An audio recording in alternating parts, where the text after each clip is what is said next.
Halo, kembali lagi di segmen kedua dari pertemuan ke-13 Statistical Methods. Kali ini pada segmen kedua, kita akan membahas mengenai estimasi. Atau secara spesifik, kita akan membahas mengenai estimasi linear. Mari kita mulai. Untuk sedikit memberi latar belakang mengenai penggunaan estimasi, khususnya estimasi linear di oceanografi.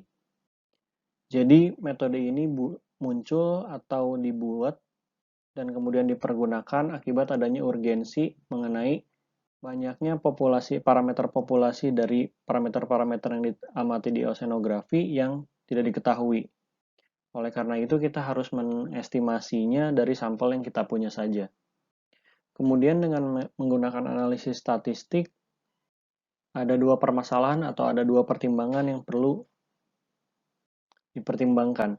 Yaitu yang pertama adalah kita harus membuat mengenai kriteria apa saja atau seberapa baik kriteria yang kita butuhkan ketika mendefinisikan suatu sampel itu benar-benar merepresentasikan populasi atau tidak. Kemudian setelah kriteria tersebut tercapai, kita perlu membuat suatu metode untuk mengestimasi parameter-parameter tersebut. Namun dengan berkembangnya dunia statistik, khususnya di bidang oceanografi, kita hanya perlu menggunakan metode-metode yang sudah ada saja, tidak perlu membuat sendiri. Kemudian dari segi kriteria, ada 3 kriteria utama dari sebuah estimator atau variabel yang akan kita jadikan estimasi agar dianggap sebagai estimator yang baik. Yang pertama adalah memiliki nilai rataan yang sama atau cenderung ekivalen dengan parameter yang diestimasi, atau dalam hal lain adalah tidak memiliki bias. Ini bisa tercapai dengan adanya karakteristik yang mirip dan lainnya. Kemudian memiliki variansi yang relatif kecil, yaitu efisien. Kemudian variasinya mendekati nilai dari parameter populasi yang kita sampling. Dan maksudnya adalah ketika kita sampling semakin banyak, maka nilainya juga akan semakin dekat. Ini disebut sebagai konsistensi. Sekarang kita masuk ke linear estimation atau estimasi linear, dalam hal ini adalah regresi linear. Bagi teman-teman semua yang sudah mengambil metode numerik oceanografi, mungkin sudah mengenal atau mungkin memahami proses atau metode ini. Oleh karena itu kita bahas singkat saja, sambil sedikit mengingat-ingat.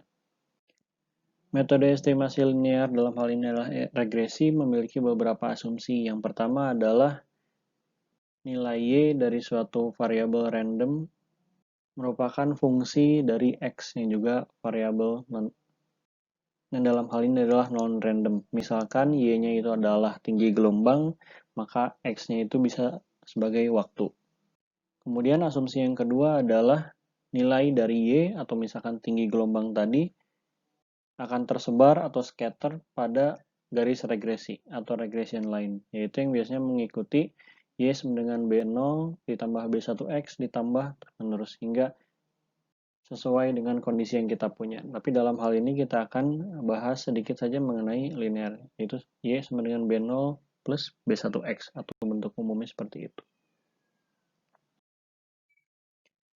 Dalam estimasi linear atau dalam regresi linear sendiri ada istilah yang sering digunakan yaitu least square. Dari segi definisi, least square merupakan salah satu metode atau teknik yang digunakan untuk menyesuaikan atau fitting dependent variable atau dependent parameter kepada parameter atau variabel yang independent. Kemudian bagaimana cara menyesuaikan atau fitting dari si nilai ini? Cara fittingnya sebenarnya kaidah utamanya adalah dengan cara meminimalisir atau mengurangi atau mencari error yang sekecil-kecilnya pada sumbu vertikal atau vertical deviation. Bisa kita lihat misalkan pada gambar ini ada titik-titik, kita lihat dulu yang A.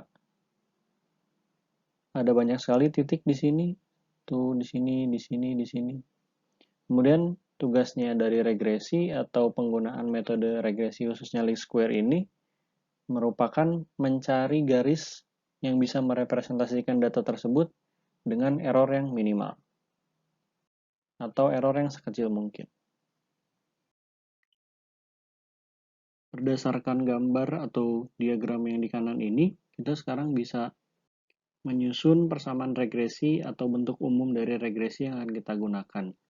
Sebagai asumsi utama, YI ini adalah nilai dari parameter yang kita punya, kemudian ini Y dengan topi ini merupakan estimatornya atau dalam hal ini adalah regresi, dan kemudian ini adalah errornya. Dan bentuk umumnya sendiri dari ini adalah ini. Dan tugas utama dari regresi atau least square di sini adalah menemukan B0 dan juga B1. Kemudian untuk persamaan umum seperti ini, B1 dan B0 bisa dihitung dengan cara seperti ini. Yang ingin saya tekankan pada hal ini adalah konsep utama dari least square sendiri. Jadi pada least square ada dua istilah, itu yang pertama adalah SST, yang kedua adalah SSR. SST adalah sum square total, dan SSR adalah sum square regression. Intinya SST menggambarkan variansi dari data secara keseluruhan, sementara SSR menggambarkan variasi atau variansi dari regression model yang kita bentuk atau kita buat.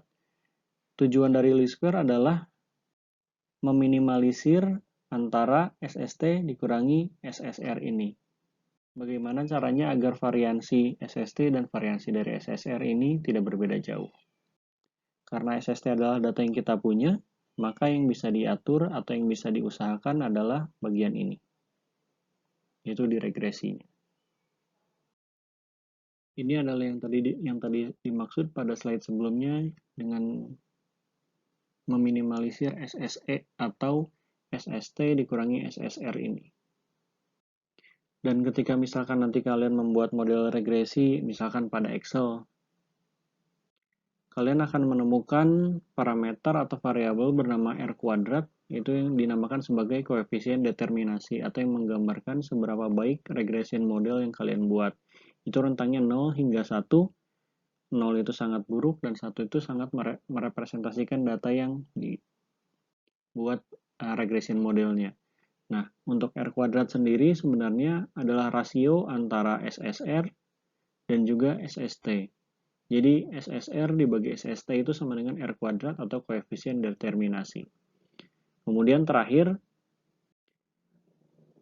setelah kita membuat regression model atau model regresi berdasarkan data yang kita punya, kita bisa menghitung juga sebenarnya estimasi errornya seperti apa. Dengan cara seperti ini. Sekian untuk segmen kali ini, terima kasih.